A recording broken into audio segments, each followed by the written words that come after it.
say good morning, good afternoon, or good evening, depending on where you're signing in from today. I noticed we're all the way from California through to Asia today, so a pretty international audience. Appreciate you joining us. I'm really pleased today to have on John Black, Aldebaran's CEO, and Adam Greening, the company's SVP of Corporate Development. Gentlemen, how you doing today? Doing great. Good to see you, Roman. Yeah, good to see you. So here's how today's going to work. First, John's going to have a little chat, context about news. Then Adam's going to walk you through a presentation with a bit of extra context for this week's news release. Then there's going to be a number of questions from me and then questions from you, the live audience.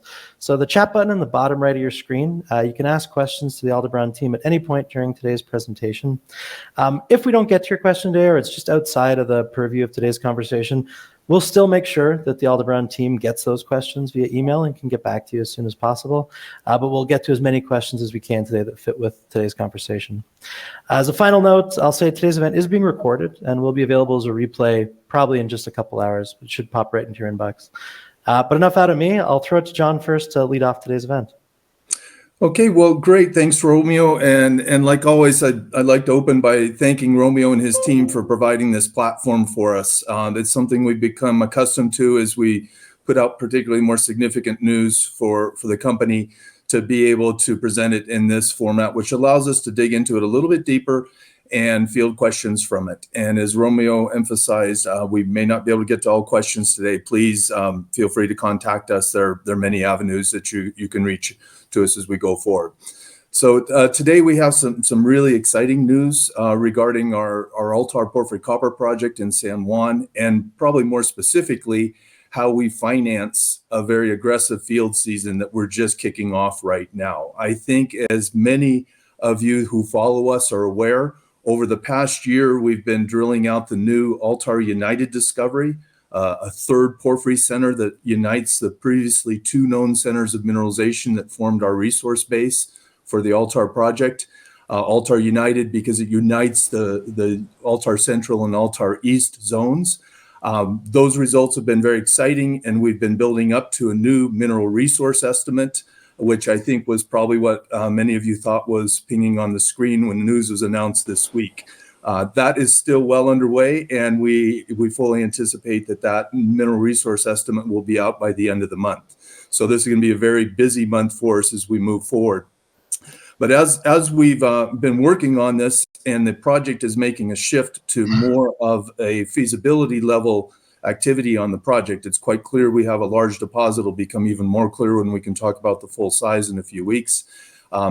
It's obviously necessary that we have funding to move the project forward. So we've been watching closely how the markets are going, the best way that we can raise additional funding to move forward.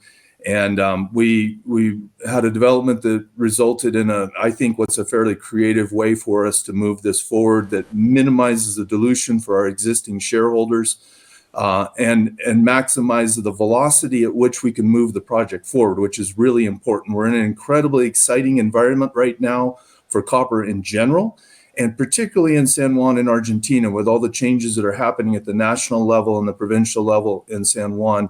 It's an incredibly exciting place, and it's in everyone's benefit that we take a large, exciting project like Altar and move it forward as quickly as possible. But it's important that we have the resources to do so. We're quite fortunate in that we have very great partners on this project. Route One, our principal shareholder, has backed us strongly throughout this whole process. We're earning in from Sibanye-Stillwater, who've been very supportive on it. And South 32 has helped us a lot on the project. Rio Tinto has been working with us on the project in the background, investigating some of their technology, and that relationship resulted into the news that we'll be able to put out today. So important to acknowledge that we have a strong base of supporters and what we consider strategic partners to move the project forward. We also have very good support from the San Juan provincial government, the national government in Argentina, and the governor's office in Argentina, which is very important. We feel fortunate that the entire San Juan community, extending to people in all the communities around the project and that are affected by the project, are very supportive and very curious about what mining can do to improve everyone's lifestyles there. And that's a very healthy, productive environment for us to be in. And we'd like to make sure that we acknowledge all of that support. And it's our responsibility to move the project along so that the potential it has can be realized for everybody's benefit. And today's news helps us unlock that and move things forward. Also very important to note that Adam and I will be presenting this today, but it's really the result of our team's work. And we have a very strong multidimensional team that supports us on this. Kevin Heather manages all of our technical aspects of the project. He's on his way to Europe right now to participate in shareholder meetings next week related to Altar. We have Mark Wayne as our CFO, Meg Cameron Jones as our corporate secretary. All have been working hard to put an agreement like this together and to keep things running in general. Javier Roberto runs our entire operation in Argentina and is supported by a very strong team there to keep this type of a project moving forward. So there are a lot of people behind us. We get the pleasure of being able to talk about the project and announce the results, but we're really representing a large team that's doing that. Those relationships that I mentioned on the strategic base allowed us to have conversations that resulted in the news that we'll put out today. So today's news is not something that just came up. It's something that's based on long-term relationships and good creative kicking ideas back and forth between us. And the real architect of the financing agreement that we're announcing today is Adam Greening, who's our Senior VP of Corporate Dev. So I'll turn it over to Adam to walk us through the deal and give us the highlights of this. We won't be able to get all the details on it, but I think we can get the fundamental parts of it transmitted pretty quickly, and then we'll open it up for questions and look forward to people's ideas on where we're taking this project. So Adam, why don't you jump in and walk us through what the news from yesterday means. Okay, thanks, John. Let me just share my screen here.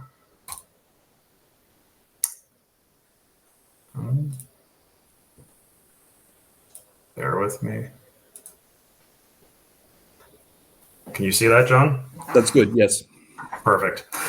Okay, well, good morning, everyone. I'm really excited to walk you through the details of the transaction we announced yesterday, as I really feel it is a game changer for Aldebaran and ultimately the Altar project. Before we begin, though, I do need to remind everyone that we are a publicly listed company and we will be making forward-looking statements today. So the highlights of the transaction are Aldebaran has granted Nuton, a Rio Tinto Venture, an option whereby Nuton can acquire a 20% interest in the Altar project. To acquire that interest, Nuton has to make total cash payments of US $250 million over the next, call it, 2.5 years. The payments are structured such that 10 million was paid upon signing, 20 million will be paid upon the delivery of an updated mineral resource, 30 million will be paid upon the delivery of a PEA, and then 190 million will be paid upon delivery of a pre-feasibility study. If Nuton makes all of these payments, the option is triggered and they will have acquired a 20% interest. If at any point Nuton elects not to make one of these payments, the deal is terminated, they acquire no interest in Altar, and Aldebaran retains any cash paid to them to that point. As well as part of this agreement, we've agreed that in the upcoming PEA and pre-feasibility study, we'll be including a Nuton sulfide leaching scenario. And so our intention is in the PEA and pre-feas is to really show a case 1A in that it's most likely a traditional concentrator scenario, and 1B in that it's a Nuton sulfide leaching scenario. And what we want to demonstrate in these studies is that Altar is already a robust project via traditional processing methods, but it could have value uplift by integrating Nuton sulfide leaching. So the milestones of this transaction are, John just said, and we said this in our press release yesterday, that by the end of this month, we'll be putting out the updated mineral resource on the project. At that point in time, Nuton will have an option to make a $20 million payment and continue on in the transaction. In the second quarter of 2025, we'll be putting out the first ever PEA on the project. And again, at that point in time, Nuton will have the option to make a $30 million payment and continue on in the transaction. And then in the second half of 2026, we'll be publishing a pre-feasibility study on Altar. And at that point in time, Nuton will have the option to make a final $190 million payment. As I already said, once that $190 million payment is made, the option is triggered and Nuton will acquire a 20% interest in the project. So I want to spend a minute to just discuss the flow of funds and how the payments are structured. However, I first thought it'd be helpful to just explain the current joint venture structure we have at Altar. Altar is actually held by a subsidiary company called Peregrine Metals. Aldebaran and Sibanye both own shares of Peregrine.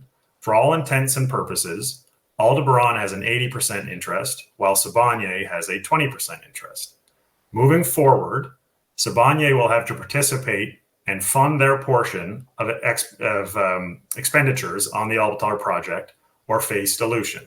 So keeping math very simple, for every $8 that Aldebaran spends on the Altar project moving forward, Sibanye will have to spend 2.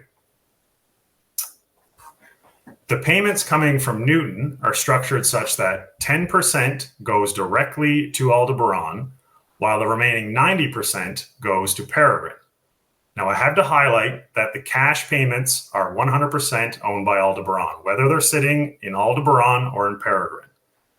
The cash payments going directly into Peregrine represent cash contributions by Aldebaran.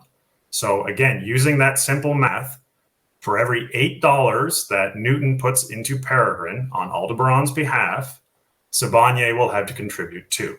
Okay? Now, you may be wondering, why would we structure the transaction this way? And the answer is quite simple. It's tax. This was the most, this was the best structure from a tax perspective to advance this deal. So, assuming Nuton makes all of the payments and triggers their option, the pro forma ownership structure of Altar would be Aldebaran would have a 60% interest in the project and would remain the operator. Sibanye would have a 20% interest, and Nuton would also have a 20% interest. I do want to highlight, though, that if this ownership structure comes to fruition, it would mean that the Altar project is already at the pre-feasibility level. As well, Aldebaran would have $190 million on its balance sheet to fund its portion of expenditures moving forward. That would mean that Aldebaran would essentially be fully funded through feasibility, potentially into detailed engineering, potentially even into the early stages of construction. And so that's one of the reasons that this transaction was so attractive to us. It not only funds us through a pre-feasibility stage, it funds us well into the future and beyond that. And so we think that's a great setup for Aldebaran and its shareholders, and frankly, any third party that may want to come in and acquire our position and move this project forward. Being at the pre-feasibility level and having $190 million, I should say, in the bank is a very attractive setup for a third party to move this project forward. So that's the Coles notes of the details of the transaction. With that said, I'll pass it back to John now, who will walk you through a little bit as to the why we pursued this style of deal. John? You're on mute there, John. Sorry. Sorry about that. There we go. Thanks, Adam. What we thought we'd do also is just remind people what the capital structure of the company looks like. What Adam has laid out is really the ownership or participation in the joint venture. So direct interest in the project or potential direct interest in the project if the agreement goes all the way to fruition. But just as a reminder for everyone, this is our current capital structure. It's a very tightly held company with some clear strategic partners as equity shareholders in the company moving forward. Route One, as I mentioned, the fund that supports us as we move these type of projects forward and is fully aligned with us that these types of large copper projects are increasingly difficult to identify and capture and will be increasingly sought after. And so that's why they back us so well to chase these down and then show the full size and de-risk the projects as we move forward. We're earning in from Sibanye-Stillwater, so they have just a little less than a 15% equity interest, as well as their 20% interest directly in the project. And we've been very fortunate that South 32 has been supporting us over the last 2 years, both in terms of participating in financings that provide us with the funds to move forward, but also helping significantly with interaction on technical ideas, and even moving into this stage now of de-risking the project and looking forward to how would you build a project. So great relationship that we fully appreciate there. It results in a relatively tight public float in the company. But when we're onto a project like this, it's great to have the project, but these type of projects typically require us to spend 20, 25, $30 million a year to advance the projects. Particularly in the drill out stage when we're showing the full size of it. But even as we move now beyond the drill out stage and resource definition stage into more of the pre-feasibility and engineering stage, there's still a lot of work that needs to go forward on the project. So one challenge we have is how do we fund the project to move forward, but avoid diluting and issuing so many shares that the end game is not attractive to our initial shareholders moving forward. So that's what the real beauty of this deal is that it allows us to source funds to move the project forward and maintain a relatively static share count. You can see we have about 170 million shares out. We do not have warrants on the book right now. Just due to the way that we've been able to finance the project moving forward. We have a small number of employee incentive options that make up the difference between issued and fully diluted. So our current market cap as of close yesterday was about 300 million Canadian or about 220 million US. And as we can see, the option that Rio Tinto has to acquire a 20% interest in the project is for more than our current market cap for the entire company. So that shows the potential that they see in the project moving forward. And we're very pleased that one challenge we commonly have in our space is that when we're on these large projects, we often have a market cap that's detached from what we feel the true value of the project is. And so I think this was a nice way to demonstrate a potential bridge between those two. It allows us to essentially finance the project at something closer to what we think is a realistic value for the project moving forward. We're very pleased that we have analyst coverage. We've had some analysts like Paradigm and Desjardins who've been following us for some time. More recently, Cormark and Red Cloud have put out notes on us, and that's an easy place for people to go to find out additional information on us. So very, very pleased with the supporters that we have that allow us to move this project forward. And I think it's pretty evident that we're doing our best to take care of our shareholders by managing that dilution and advancing the project, adding value to the project, but not in a way that results in a bigger project and a higher market cap, but doesn't particularly change your share price. So we're quite pleased on how this is set up. So Adam, can we move to the next slide? So just a few more words on the Nuton sulfide leach technology. And we've addressed this in previous webinars that we've done, and there are many sources you can look at it. Adam mentioned a very important part about this. The Altar project, it's a very large porphyry copper deposit. It's a sulfide deposit. The conventional approach to a project like this would be by building a mill, a concentrator, producing a concentrate, and selling that concentrate to a smelter. Tried and true pathway for a project like this to go forward. And this project supports that and would be an attractive project pursuing that pathway. But Rio Tinto Nuton has recently patented and commercialized a series of technologies that they've been developing for decades now, frankly, that would allow the possibility to heap leach primary copper sulfides.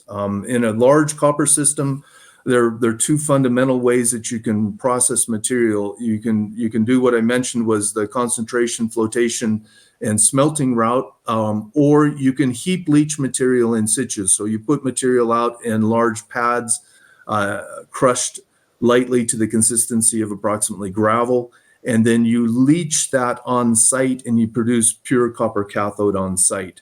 So it has a number of clear financial benefits, and this is why Rio Tinto and many other copper companies have been pursuing this technology for a long time.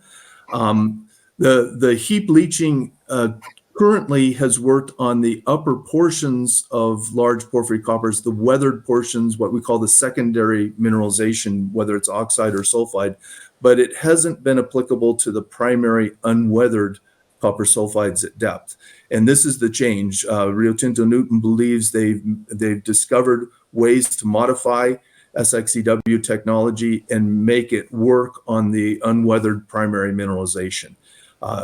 If that works as well as they and ourselves believe it will, it results in a tremendous reduction in capex on the project, which has immediate, clear financial benefits to a project moving forward. It also unlocks lower grade mineralization, and it produces copper metal on site, which is a tremendous value add to the country that we're working in and very attractive for a project moving forward. So those were the fundamental drivers for exploring this type of technology. But as this has matured, I think all of us in the industry are excitingly watching this for some additional benefits that are more on the ESG side. This type of a technology would result in significantly less usage of water. It would also result in significantly less usage of energy to produce a unit of copper. So it's fantastic now that copper is viewed as a green metal, a fundamental metal to pursue reduction of carbon emission in the world. But mining of copper is carbon intensive. And so anytime that we can develop a mine that has a lower energy uses, that's helping the situation tremendously on this. And that's lower energy uses because you're removing the necessity to mill the material. You don't have all of the transport of your products to faraway smelters and things like that. You also don't have conventional tailings. And conventional tailings are a challenge for major mining companies, particularly in more mountainous terrain and seismically active terrain like we have in the Andes. It's manageable, but it comes at a tremendous cost to engineer the facilities to store those type of tailings. You would not have that tailings consideration in this operation. So this has potential to take a project that's already pretty exciting and turn it into a much more economically and socially attractive and socially responsible mine moving forward. So we're pretty excited to pursue this and move it forward. We think this would be to the benefit of all of our stakeholders if this works as well as we do. And we're glad that we've arranged this type of a financing package, which allows us to move the project forward, evaluating both conventional and new technology options to move the project forward and putting us in a position to determine which is the best way to go forward in the future. So very excited to embrace this and be part of this. I think this has potential to be a very critical change in the copper mining industry as we move forward. Next slide. So just as a final wrap up on this, and then we'll happily jump into questions on this. Just the rationale for this transaction, as I mentioned, is non-dilutive financing. That's very critical to maintaining overall return to our shareholders that finance the project moving forward. The valuation of this indicates more the end game on this, that Altar is worth substantially more than Aldebaran's current market cap. And so that helps us demonstrate that marker to the market on it moving forward. The Nuton sulfide leaching technology could unlock substantially more value to the project, which makes it even more interesting for us moving forward. And it's always very nice to establish a partnership with a group like Nuton Rio Tinto as an industry leader in both operational expertise, also financial capability, and also socially responsible mining. So that brings another partner in. We're quite pleased to have South32 also working with us on this, is that we're attracting the type of large responsible companies that are capable of moving a very large project like this forward in a responsible manner. And then critical to us is this structure allows us to remain as the operator during the completion of the PEA, pre-feas, and even to feasibility level on the project. So that allows us to move the pace of the project and the tone of the project moving forward and keeps us in the driver's seat moving forward. So those are the highlights of the rationale for the transaction. I think at this time would be more than happy to turn it over to questions. Awesome. Thanks so much, John Adam, for walking through the presentation. I see there's a number of great questions in the chat. Thank you so much. Continue to ask them. I have a couple quick questions first that I'll just go through, and then we'll jump into those audience questions. So first one, and I guess I can throw this to either of you, but John, I imagine you might take the first crack at it, is how is this price determined with Rio Tinto in this deal? It's complex. Basically they're monitoring what we're doing, like most major mining companies are, and our information is public. That's out there on our drill results and everything there. So they have a pretty good idea of potential of the project moving forward. And there are a number of transactions of similar projects, including recently with projects right in San Juan next door to us. And so those help to establish markers on the projects moving forward. We have a large project in Los Azules immediately to the north of us, where Rio Tinto is an equity participant in a private company developing a project. And so a private company sometimes has a valuation that's closer to representing the potential valuation of the project. So they see through comps of projects. Fundamentally, it's based on their perception of potential economics of the project moving forward. So they're just like we would do in a PEA or pre-fees when we get there, we'll be predicting conditions at which a project could be developed, and that'll establish what the net present value of the project could be moving forward. They would have their internal appreciation of what that might be, and that's clearly based on this transaction potentially much greater than what our current market cap is. Appreciate that. One question, I know Adam touched on this, just for a bit more details. In terms of what you can do with the 190 US final payment if Rio completes the option agreement, can this be used for acquisitions, other activities, or does it have to be used for project development as part of the agreement? No, this agreement would be for project development of the Altar project. Great. There's a small amount, the way that deal is structured with a 90-10 split, that allows us to cover our overhead within country. And we do have some other early stage projects in country. So it allows us to do a little bit of that, but the fundamental purpose for this is to drive the Altar project forward. Oh, great. Appreciate that. One question, and this is just really your perspective, and I know you touched on it, but considering the high valuation of the deal and the de-risking it represents, there's an argument obviously now that you're cheaper than when you were trading under $1. So I'm curious if you think there's something the market's missing, or what generally is your perspective on that? Boy, that's a big question on it.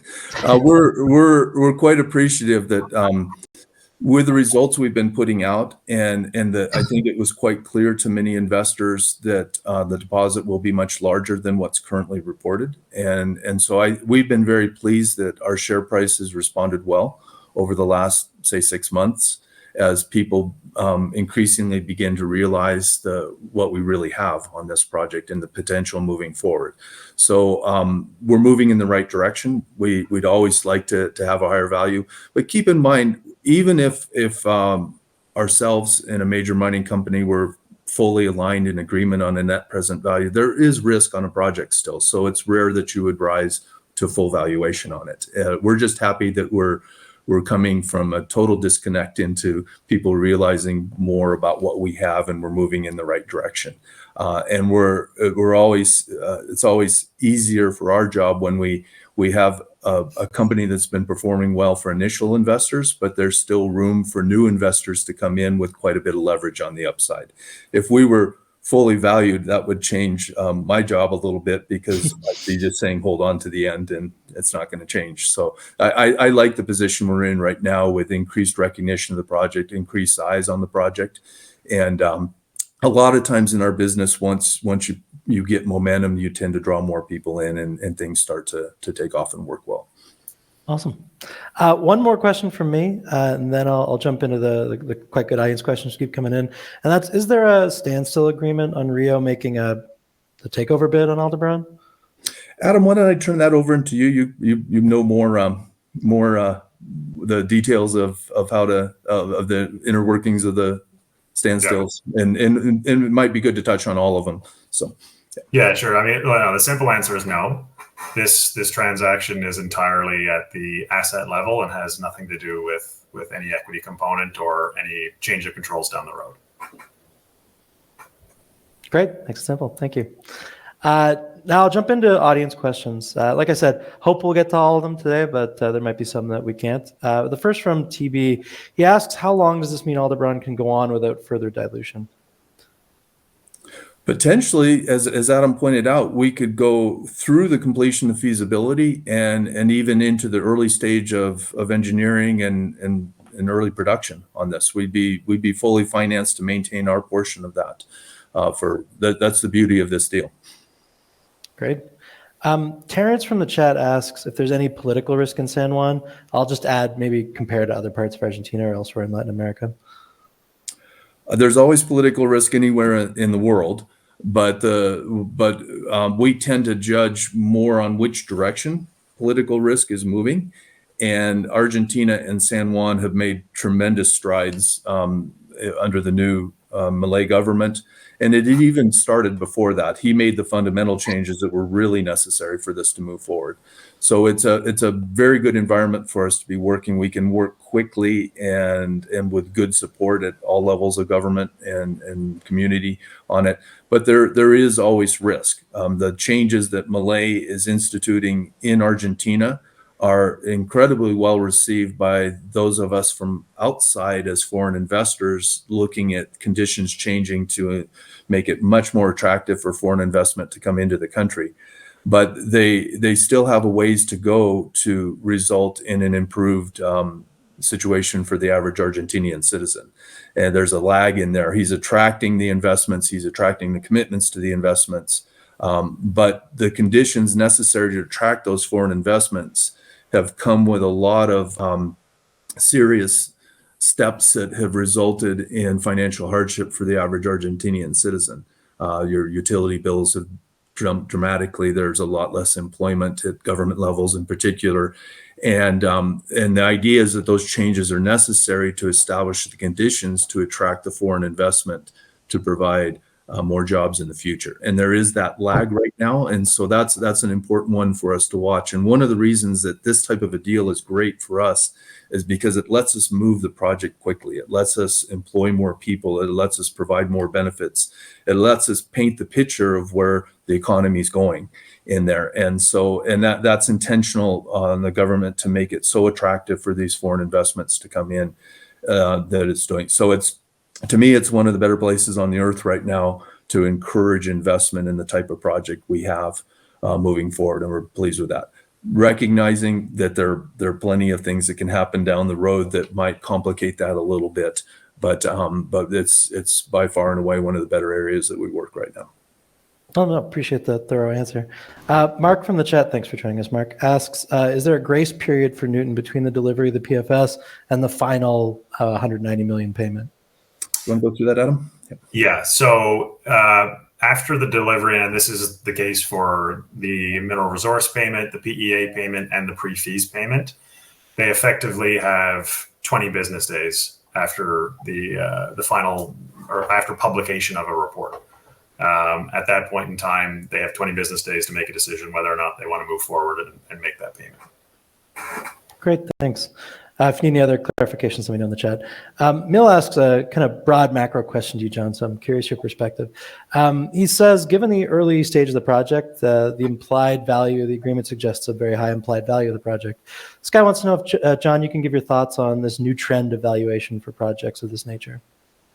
I don't know that it's a new trend particularly on that. The valuations on these large projects, a big porphyry copper deposit like this requires a lot of capital. And so it's a pretty thin margin to get a good return off a project. Like it's very different than, let's say, a high grade gold deposit where you can have tremendous returns in relatively low capital investments. And so the valuations over the last 20 or 30 years that I've been more intimately involved in this business have been remarkably similar over that period of time. One thing I can note is that when we don't have a PEA on the project, they're not yet project economics wrapped around the project. So it's hard to see a potential NPV or profitability of the mine. And so then a lot of times the valuation of the project is simply based on how much metal's in the ground, modified by grade or other factors that are there. It's a really rough way to value things. And so it's not totally illogical that we don't feel we have a full valuation at that point, because there's risk. There are just unknowns. You could have an extremely large copper deposit that's not that economically viable, or you could have a smaller one that's worth a lot more. So that oftentimes we'll will have valuation like that. And then you begin to realize, move closer to what we think is a more realistic valuation for the project when you deliver that PEA, when you deliver that pre-fees. Particularly when you get to a feasibility level, it becomes quite clear what the value of the project is. So the challenge we have is how do we feed the beast and move it forward when we're earlier stages and logically don't realize that full valuation on the project. And that's what I really thought was creative on the deal that Adam and Rio Tinto put together on this, is that we're bridging forward.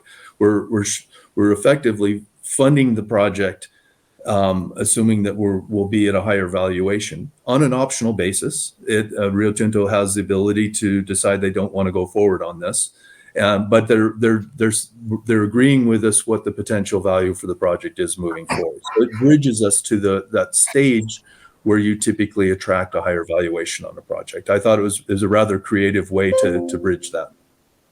Yeah, no, right on. SJ asks from the chat, can you share the details of this year's field season in terms of quantity of drilling, et cetera? We will very soon on that. We were in a situation where we had, we drew our treasury pretty low on this coming into this. We had confidence that we would be able to finance in any of a number of different pathways. This turned out to be the best way by far for us to do it. But so we're just finalizing details on it, and I think it'd be a little inappropriate for me to announce some of that until we have contracts signed. I can say that we are in our camp. We actually have drill rigs showing up on site right now, and I can also help people understand a little bit that we'll be moving from resource definition and drilling out more and more. We will have no shortage of mineralization when we announce the mineral resource soon. But now we're moving to the stage of obtaining the information necessary for how to go forward and develop the mine. So the drilling will shift. It'll probably be a similar amount of drilling, but it'll shift to more metallurgical drilling, more geotechnical drilling to determine slope angles and pits, drilling determining how our water situation is, both for dewatering and sourcing water for moving the project forward, more site location, more feasibility level activities. So the expenditure will be similar, but the nature of our activities will change, and we'll be laying that out very shortly. We'll put out a separate note that'll announce what we're doing on that. So quite a bit of news flow coming up. As I indicated, we still have that mineral resource estimation coming up soon by the end of the month, and we'll be, as we've initiated the program, we'll be announcing the details of the program going forward. So there'll be a lot more to digest. I think we'll be seeing each other a few more times before the end of the year here. It's good. You'll get sick of me, John. It's fun. J-Mac from the chat asks, can you elaborate a bit on the Bioleach aspect of Nuton technology and the extent to which that changes the reliance on chemicals in the leaching process? Okay, I'm not sure I fully captured. What I can describe is what the leach technology is. As I mentioned, the conventional approach is to crush the material up to the consistency of flour and run it through a process called flotation, concentration, which separates and concentrates the sulfides which carry the copper minerals. That's a chemical, physical process that allows you to do that. And then your concentrate you ship somewhere. The difference with Bioleach technology, Rio Tinto Nuton leach technology, is that it's much more similar to what we call SXEW leaching technology. So in this case, what we do is we take copper ores, which to this date have been the ones that have been amenable to this type of technology have been what we call secondary ores. So they're oxides or they're secondary sulfides. You crush them to about the consistency of gravel and you put them on big leach pads. Those leach pads can go up to 100 meters tall in series of stacks on them. And then you irrigate those with a sulfuric acid solution that contains bacteria that eats and destroys copper sulfides. And in the process of doing that, that liberates the metals out of them. And then it makes it possible for that sulfuric acid solution to absorb the copper into solution. You collect the solution and you electroplate pure copper cathodes out of that. So it costs less to prepare the material, it costs less to process it. It is still a chemical process that does it, but it's one that's on site and produces copper cathode on site. without going into the details, some of which we know, some of which are proprietary technology, basically the Rio Tinto and others who are investigating this type of technology are modifying effectively the currently existing SX-EW technology to make it work on the primary sulfides. So it's changing the nature of the solutions and the conditions of the leaching and making it so that the copper sulfides become soluble, not simply the secondary copper sulfides or oxides. So it's very, sometimes it's thought of as new technology. In my mind, it's really a modification of existing technology that has been producing copper for decades now. Perfect. There's one question from Paolo in the chat. If a sale takeover of Aldebaran were to occur between PEA and PFS, would Nuton be left with nothing, given they're required to pay the final 190 million only after the PFS is finished? Do you want to describe that, Adam? Yeah. So if a change of control occurs, the agreement would still exist. And so Nuton would retain that right to acquire a 20% interest, after a pre-feasibility study is completed. I do want to highlight, though, that there is a clause in there that in the event of a change of control, Nuton can terminate the agreement if they so choose. It's not necessarily meant to be prohibitive for other third parties to come in. It's more so if we were acquired by a company in a jurisdiction that Rio Tinto did not view as favorable, they want some wiggle room to effectively walk away from the transaction if they so choose. Great, makes sense. And Romeo, that's an important point. On an agreement like this, it takes a lot of work to structure these properly, because our business is to deliver a project to a suite of potential suitors and obtain the best value we can for our shareholders on that. So when we enter into agreements with strategic partners like this, we structure those very carefully so that we're not trapped on this, nor are they trapped into a situation that might be unfavorable. So it often takes months of careful discussions and viewing it from different angles to construct an agreement like this. And this one particularly had quite a lot of careful time put into it to make sure that it protects everyone in every direction on it and maintains flexibility for us to execute our plan well for our shareholders, but is also fair to the strategic partners that we have. Great, thank you. Raziel asks from the chat, says, you're now in Malaysia, Argentina, where the tax laws have changed. I know we've already kind of gotten into this, but could you just comment on the impact of the tax law changes on Aldebaran? Sure. Without going into all the details, there are other areas we can provide those details for people that want to see them. But the biggest changes are, for example, corporate tax rate went from 35% to 25%. Perhaps even more important is they've relaxed all sorts of controls we had on import and export of materials and particularly funds moving. You can now repatriate your profits, which were impossible before. So there was no incentive to make a large capital investment in Argentina if you couldn't take your profit out of the country as an international company. That's been removed. Then a whole series of other portions to it that result in it being highly competitive. It's not by far and away the best place to invest by any means right now. I think a better way to take a look at it is these changes make it competitive with other mining countries that know how to attract foreign investment. And that's pretty important, because if they went to an extreme where they were suddenly so much better than any place else, we would probably expect it to revert back to the norm on this. I think they consulted with including the Canadian government and a lot of other major mining companies, how to construct this in a way that worked best. And there was quite a lot of thought put into it, which I think is pretty important. So that results in the key thing is that major mining companies now feel comfortable making large investments to come in. And the results have been almost immediate. As soon as the RIGI package of changes were announced, we saw the Filo announcement. We saw Petronas come in with a $30 billion commitment into liquid gas in the south. We even seen Rio Tinto come in with Arcadis, and which is partially related to lithium deposits in the north, come in on this. So there have been major investments announced immediately upon this. So that's good. And the companies that we try to attract to eventually acquire our project from us are clearly comfortable making large investments into the country, which is very critical to our business strategy on it. It's not without its effects on the other direction.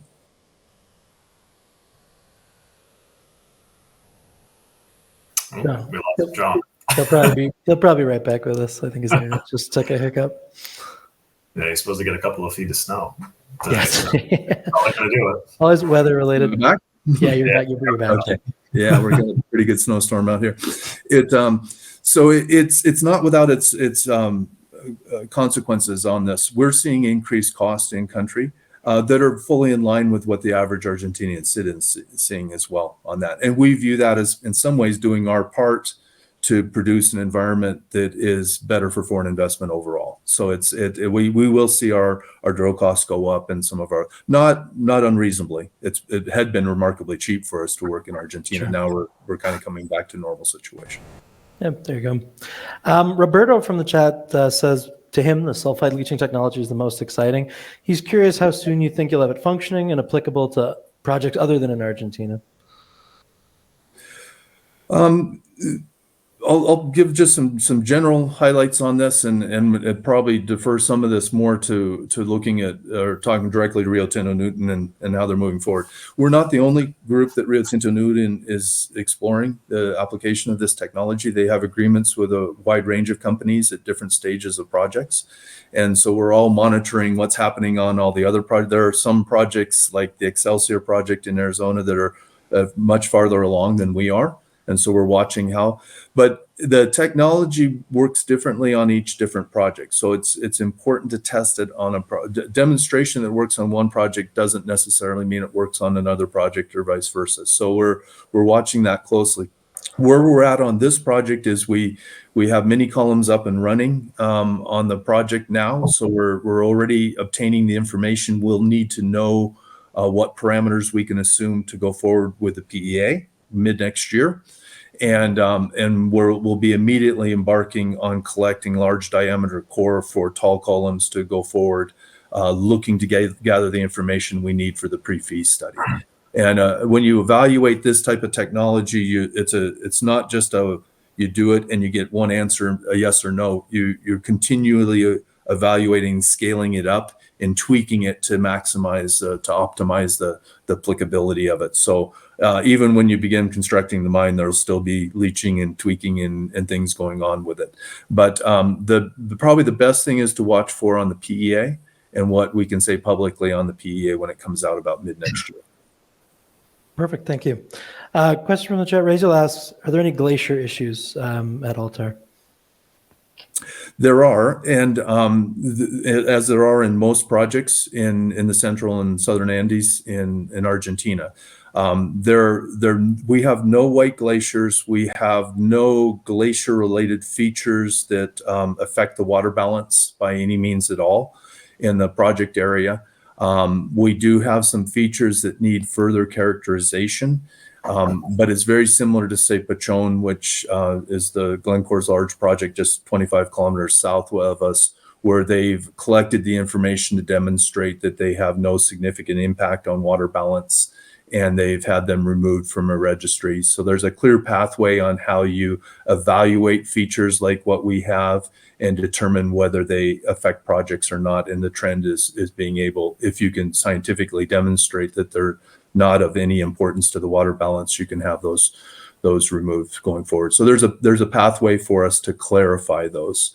The reason that these become an issue in many of the Andes is because it's the glacial resolution or law in Argentina is written in a very general sense, and the details of how it's applied and how you determine whether features are affected by it or not haven't been implemented yet. And so part of this process of RIGI and the general move towards facilitating the development of projects like this is working with various government entities to clarify the process moving forward. So we don't think it'll be an impediment for development of the project. Great. One last question. This one's actually for me. Feel free to answer just to the best of your abilities. I'm curious just if you could put yourself in Rio's perspective. What do you think their interest is in a deal like this, if you could get into their mindset? Well, once again, it's probably best to ask Rio this question, but what I can point out some things that we understand from discussions with them and just general observations. We interact with a lot of major mining companies right now.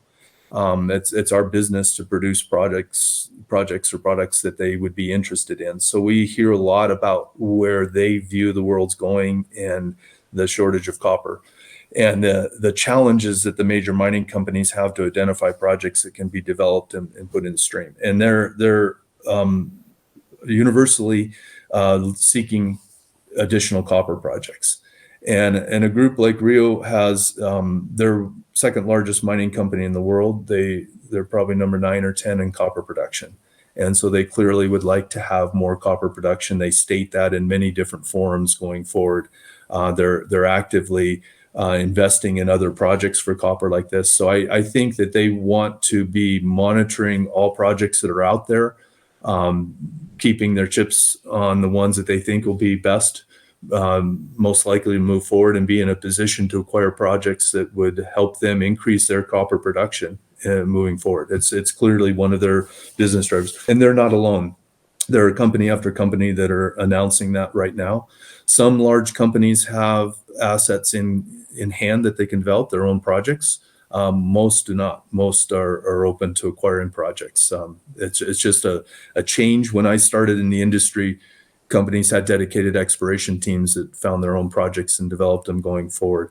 The way the world works right now is that oftentimes major mining companies source projects from groups like ourselves that are moving projects forward. It's just the dynamic of the industry now. And so we're in a position that we have an asset that companies like Rio Tinto are interested in. And this allows them to work with us. And it's based on comfort of how we work together. Our relationship with Rio Tinto goes way back. And it's not just this project. They've monitored what our team has done in the Andes for quite some time. And so we have a lot of interaction there, and I think they're comfortable with how we work. We're comfortable with how they work and what they could provide for us. And so that allows kind of a natural alliance to form there moving forward. And but it's clear to us that the major companies, and it's not just copper companies, the gold companies are increasingly looking for large copper deposits as well. And so we snicker sometimes when copper price drops 20 cents and the market gets all weirded out that this copper's off or something. The big guys are seeing right through that. Their perspective is 5 or 10 years out on the projects they need to be in production at that time to fill a looming gap. Well, they have the ability to take that longer view. But John, Adam, thank you so much for today's presentation and chat and for running through the gauntlet of questions. Always appreciate it. And obviously for everybody in the audience, appreciate your time as well. Replay will be available pretty soon. If you have any additional questions, please reach out and we'll get to you soon. But John, Adam, I'll throw it to you for a last word before we jump. Adam, do you have anything that we missed on the deal that you wanted to go over with everybody? No, just again wanted to reiterate, a big thank you to everyone on our team who helped push this through. The one person that I think you missed, John, would be Ben Charrington, our manager of investor relations, who probably wasn't overly involved in the actual execution of the transaction, but once it is public knowledge, he's got a lot of work in front of him. So, Ben did a great job communicating with shareholders over the last 24 hours. And then just a big thank you to the Nuton team as well. There's a lot of work that went into getting this transaction across the line, and I think both parties are very happy with how it ended up and looking forward to moving forward. Great. Yeah, I completely echo your thoughts on that, and we're incredibly appreciative of the support we've had from all fronts on this. And Ben is one of the critical ways to gain contact with us. We will continue. We've been at a number of investor shows over the last year as we've realized what we have with Altar. We've been trying to get the word out on that. We'll continue to be presenting in a number of forums over the next few months as well. But we welcome shareholders or interested parties to contact us. And so you can find information via SIX or via our website or any of our press releases. Ben is by far and away the best conduit to get to us, but we're more than happy to hear ideas and feedback and provide additional information for the project going forward. This is a pretty exciting project. It's been going fast for us now. It's going to really accelerate now moving forward. So we look forward to reporting again in the very, very near future on the size of the deposit with the new mineral resource estimate, what the new program will be looking like going forward. And we're not that far away from that PEA mid next year as well. So it'll be a pretty newsworthy year coming up for us in a very hot copper market right now. Awesome. Well, with that, I'll close off for today. Hope everybody has a wonderful day. And John, Adam, see you guys soon. Thanks, Romeo.